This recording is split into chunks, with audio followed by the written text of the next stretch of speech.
সকালে ঘুম থেকে উঠে মানুন এই বাস্তু টিপস, সংসারে উপচে পড়বে সুখ সমৃদ্ধি।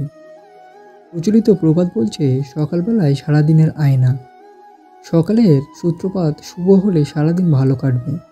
কিভাবে শুরু করবেন সকাল, ঘুম থেকে ওঠার পর কি কি আচরণ করবেন, জানুন বাস্তুশাস্ত্র কি বলছে। আমাদের অনেকেরই অভ্যাস আছে সকালবেলা ঘুম থেকে উঠে আয়নার মুখ দেখা। এই আচরণ কিন্তু মোটেই শুভ নয়। পরিচ্ছন্ন পোশাকে চুল পরিপাটি করে আছে তবে আয়নায় নিজের মুখ দেখুন, এতে পজিটিভ এনার্জি সঞ্চারিত হবে। সকালে যোগাভ্যাসের চর্চা থাকলে শরীর এবং মন দুয়ের জন্য অত্যন্ত ভালো। সকালে যোগ চর্চায় সূর্য নমস্কার করুন, সারাদিনের জন্য শুভ শক্তি সঞ্চারিত হবে শরীর ও মনে।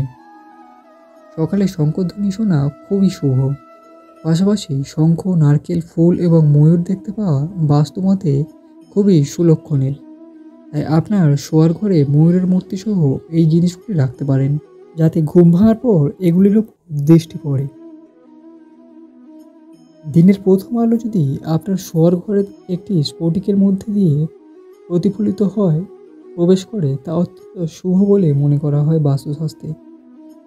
সকালে ঘুম থেকে উঠে ঘরের দরজা জানালা খুলে দিন। সকালে নতুন আলো আপনার পরিবারের জন্য সদর্থ শক্তি নিয়ে আসে। পূর্ব দিকের আলো খুবই শুভ, তাই পূর্ব দিকের দরজা জানালা খুলে দিন সকালে। তবে বাস্তু মতে পশ্চিমের আলো কিন্তু তত শুভ নয়।